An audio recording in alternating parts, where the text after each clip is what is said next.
The Chuck Shoot Podcast. And so one of the things in the book is about how that Hagar Roth tour was supposed to go much longer than it did. And I kind of got proof through finding some corporate documents. Yeah. So explain again the story to the listeners. What happened there? Or should they just wait to buy the book? They can buy the book. I mean, but ultimately, Dave was as difficult as Dave can be at times. He was in that tour for the long haul, and Sammy pulled the plug on it. But, you know, Sammy's this nice guy, and we all think he's the nicest guy. And when he says, let's do lunch, that means he's gonna do it, of course. Wink, Yeah, wink. Okay, so then what happened recently? Because I don't think this was in the book because this happened so recent. But Sammy Hagar said they're going to tour, and David Lee Roth was welcome to join them. I think he meant for like a show or something. And then David Lee Roth's like, "Yeah, I'm on tour with Sammy Hagar," and Sammy Hagar's like, "Fuck you, you're not invited to the damn tour." And it's like, is that like, did he just misspeak or what happened there? I want to hear if Kevin agrees. I think that Dave trolled him very, very effectively and knew that Sammy was going to have to backtrack. Yeah, I can't imagine after the experience they had with touring with each other already, I can't imagine Sammy wanting to sign up for that again.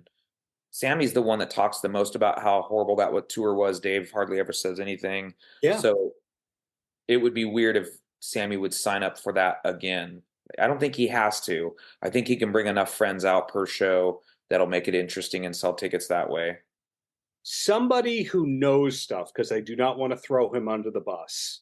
Somebody who knows stuff told me, and this is a fact, is the Sammy book that came out is not the Sammy book that was originally turned into the publisher. So there was a Sammy book that was kind of ghost-written that Sammy spent six figures filing an injunction on and going to court over to get this book rejected. So then his book that we saw is the one that came out.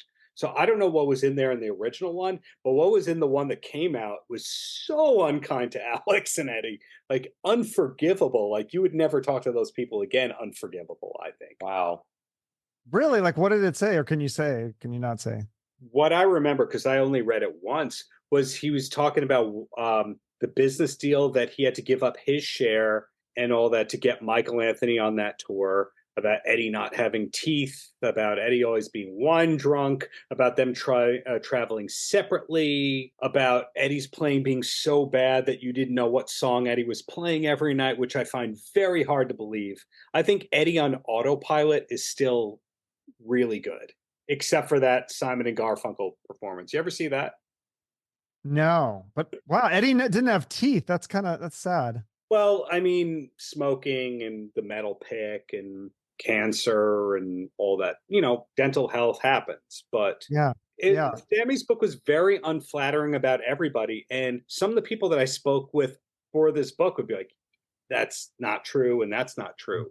Like Jesse Harms, who played on Eat 'Em and Smile and was also in Sammy's band for a lot of years, is like, yes, Sammy's book says I was in the room for that. I was not in the room for that. So you have to wonder, is it that somebody tells a story 20 times, perfects the story, and then that's what they remember?